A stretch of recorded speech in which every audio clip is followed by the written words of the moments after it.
The Boys by Anton Pavlovich Chekhov. Volodya is here, cried someone in the courtyard. Volodichka is here, shrieked Natalia, rushing into the dining room. The whole family ran to the window, for they had been expecting their Volodya for hours. At the front porch stood a wide posting sleigh with its troika of white horses, wreathed in dense clouds of steam.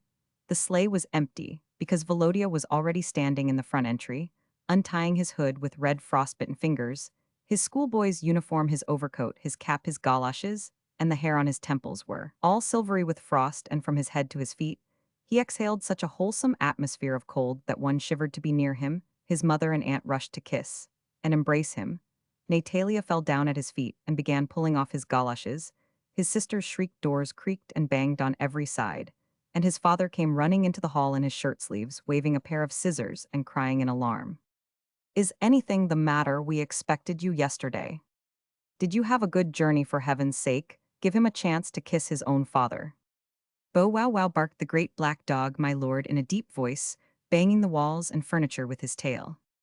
All these noises went to make up one great joyous clamor that lasted several minutes. When the first burst of joy had subsided, the family noticed that beside Volodya, there was still another small person in the hall. He was wrapped in scarfs and shawls and hoods, and was standing motionless in the shadow cast by a huge foxskin coat. "Volodya, who is that?" whispered Volodya's mother. "Good gracious, Volodya," exclaimed, recollecting himself, "let me present my friend T. Chechevitsin. I have brought him from school to stay with us."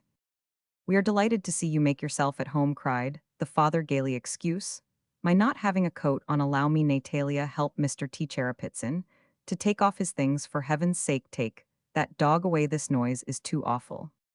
A few minutes later, Volodya and his friend were sitting in the dining room drinking tea, dazed by their noisy reception.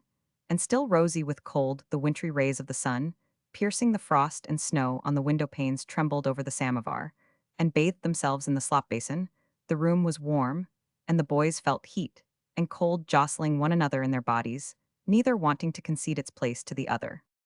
"Well, Christmas will soon be here," cried Volodya's father, rolling a cigarette. "Has it seemed long since your mother cried as she saw you off last summer?" "Time flies, my son. Old age comes before one has time to heave a sigh." "Mr. Tchibisov, do help yourself. We don't stand on ceremony here." Volodya's three sisters, Kasia, Sonia, and Masha, the oldest of whom was 11, sat around the table with their eyes fixed on their new acquaintance. T. Chechevitsin was the same age and size as Volodya, but he was neither plump nor fair like him. He was swarthy and thin, and his face was covered with freckles. His hair was bristly, his eyes were small, and his lips were thick. In a word, he was very plain, and had it not been for his schoolboy's uniform, he might have been taken for the son of a cook. He was taciturn and morose, and he never once smiled. The girls immediately decided that he must be a very clever and learned person. He seemed to be meditating something, and was so busy with his own thoughts that he started if he were asked a question, and asked to have it repeated. The girls noticed that Volodya, who was generally so talkative and gay, seldom spoke now, and never smiled, and on the whole did not seem glad to be at home. He only addressed his sisters once during dinner, and then his remark was strange. He pointed to the samovar and said, "In California, they drink gin instead of tea." He too seemed to be busy with thoughts of his own, and to judge from the glances that the two boys occasionally exchanged, their thoughts were identical.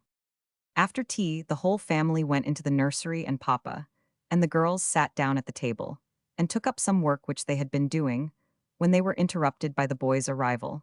They were making decorations out of colored paper for the Christmas tree. It was a thrilling and noisy occupation. Each new flower was greeted by the girls with shrieks of ecstasy, of terror, almost as if it had dropped from the sky. Papa, too, was in raptures, but every now and then he would throw down the scissors, exclaiming angrily that they were blunt. Mama came running into the nursery with an anxious face and asked, "Who has taken my scissors? Have you taken my scissors again, Ivan?" "Good heavens, won't she even let me have a pair of scissors?" answered Papa in a tearful voice, throwing himself back in his chair with the air of a much abused man. But the next moment he was in raptures again. On former holidays, Volodya had always helped with the preparations for the Christmas tree, and had run out into the yard to watch the coachman and the shepherd heaping up a mound of snow. But this time, neither he nor T. Chechevitsin took any notice of the colored paper, neither did they once visit the stables. They sat by a window whispering together. and then opened an atlas and fell to studying it. First, we must go to Perm, whispered T. Chechevitsin. Then to Tumen, then to Tomsk, and then to Kamchatka. From there, the Eskimos will take us across Bering Strait in their canoes, and then we shall be in America. There are a great many wild animals there. Where is California? Asked Volodya. California is farther down. If once we can get to America, California will only be round the corner. We can make our living by hunting and highway robbery. All day T. Chechevitsin avoided the girls, and if he met them looked at them askance after tea in the evening, he was left alone with them for 5 minutes.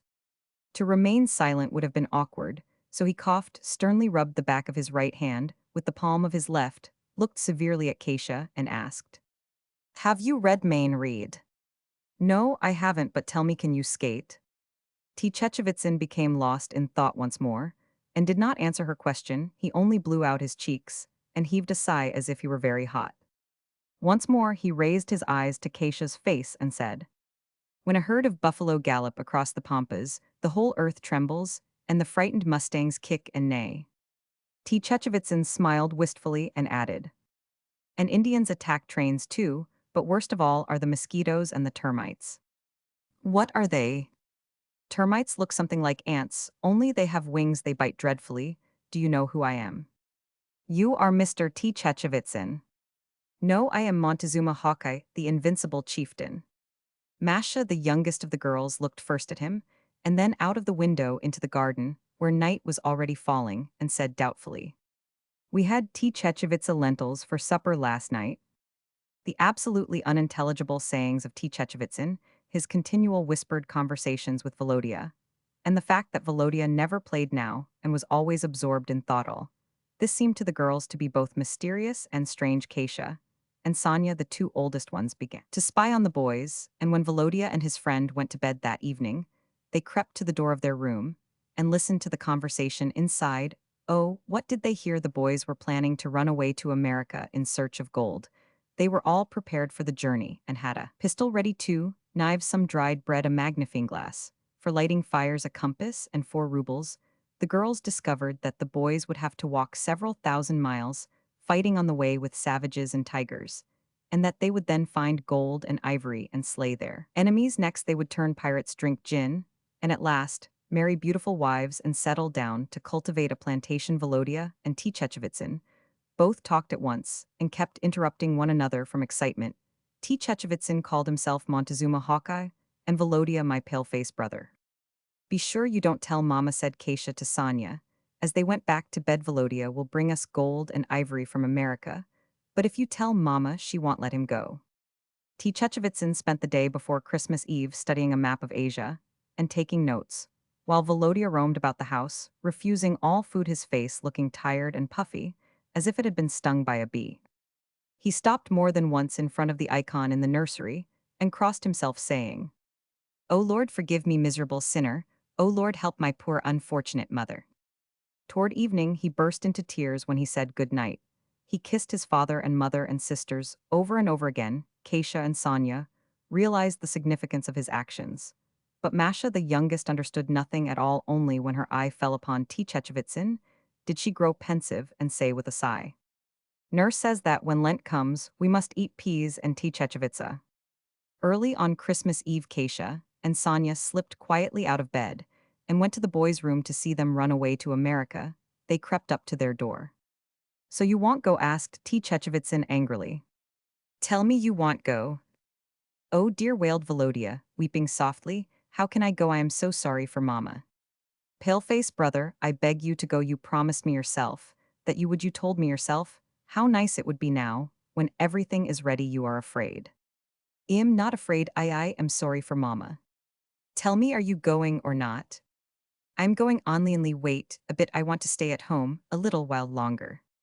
"If that is the case, I'll go alone," T. Chechevitsin said with decision. "I can get along perfectly well without you. I want to hunt and fight tigers. If you won't go, give me my pistol." Volodya began to cry so bitterly that his sisters could not endure the sound, and began weeping softly themselves. Silence fell. "Then you won't go?" demanded T. Chechevitsin again. "I'll go." "Then get dressed."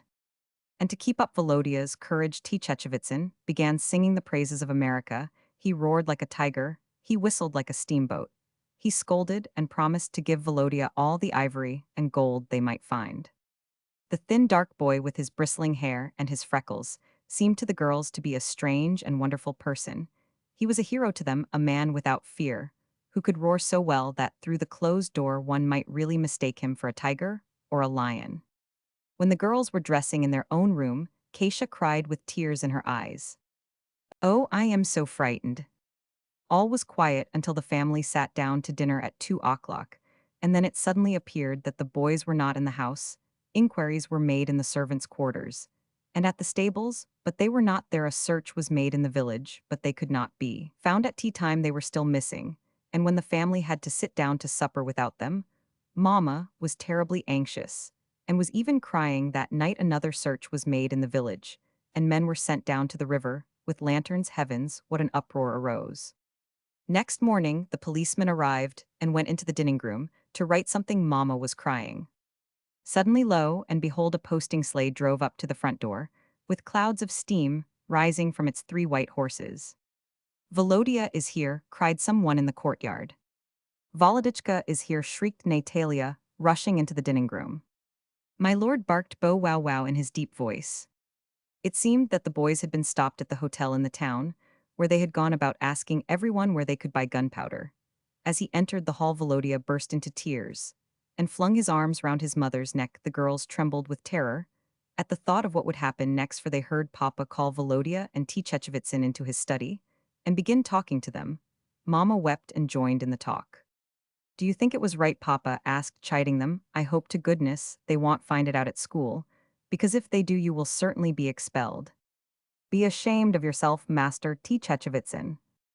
You are a bad boy, you are a mischief maker, and your parents will punish you. Do you think it was right to run away? Where did you spend the night?" "In the station," answered T. Chechevitsin proudly. Volodya was put to bed, and a towel soaked in vinegar was laid on his head. A telegram was dispatched, and next day, a lady arrived, T. Chechevitsin's mama, who took her son away.